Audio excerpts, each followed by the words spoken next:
everybody. So today is a Saturday and I don't usually dress up or even put makeup on, but today I'm going to a tea party that my daughter's Girl Scout troop is putting on. So wearing a dress, trying a whole new bag. I don't even think you can see it anymore. It's a one piece, so this is the very first time I've had a one piece system on, which actually I like because it's a little bit sleeker. You don't have the two piece sticking out as far, so I kind of like that, but we'll see how long it lasts before I have to change it or before it leaks. So it's always trial and error. So something new that I did start since I talked to you last was that I started physical therapy because for some reason I'm still having horrible abdominal pain, which they say is normal, but it also radiates to my back. And I do have a bad back. I have herniated discs in the L4, L5 and L5, S1. And my neurologist has, I do regular epidural cortisone shots for that. I did have my neck fused at one point, so I have compromised just neck. And then with the psoriatic arthritis in the back too, it doesn't really help matters. So I think, or they think also, that my back is trying to compensate for the lack of ab muscles that I have going on. So in order to try to regain some ab strength, going to physical therapy. So I went to physical therapy one time. He didn't do anything except evaluate me, and still I'm to the point where I can't lift. I'm not supposed to exert force and so on. But he did some testing on like my pelvic strength and my hip strength and so on, and boy, the day after that, I was I was debilitated. I was in so much pain, couldn't move, still have a lot of pain from it. So I really think that that kind of just overdid it for me. I probably shouldn't have exerted myself to that extent, and I will tell him next time I go next week. So I really want to learn how to safely progress in exercise without getting a hernia. I really want to try to prevent any kind of injuries. I know running's out of the picture, lifting's out of the picture.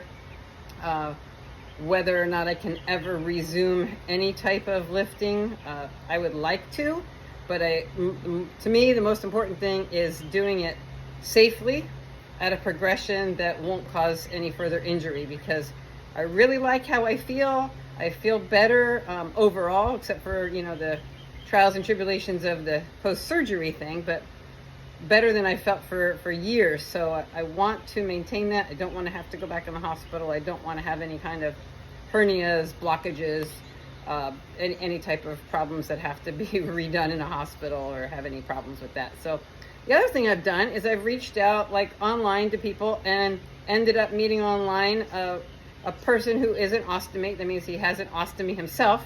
He's also a personal trainer, and he does a lot of work with people that have ostomies that want to get back into exercise. And like I talked to him, my main goal is to prevent a hernia and to start slowly. So he sent me this. His name is Randy George, and this is that he wrote, this hernia prevention manual. And it covers all sorts of good things, going from just your basic breathing into core stabilization, which I seriously need because my core was just cut right through. So there's not much of that left, and definitely needs to be stabilized and kind of work from the inside out.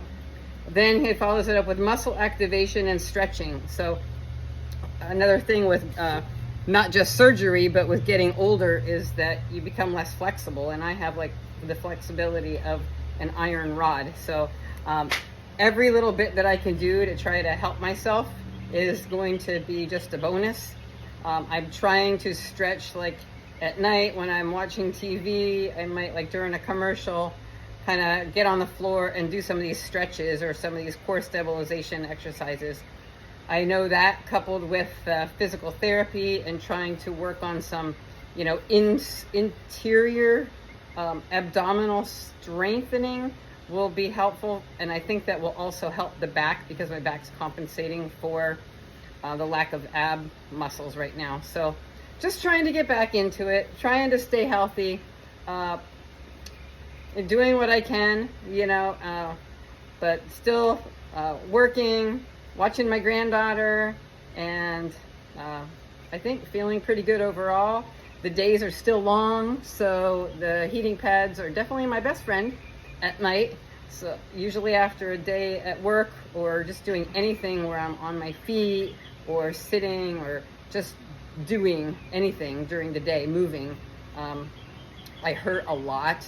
So just sitting and not moving is really the key to me healing better. So I'm looking forward to a fun tea coming up soon, and glad I can actually wear regular clothes, and hopefully, barring any unforeseen accidents here, it should be pretty successful. So I hope everybody's having a wonderful day.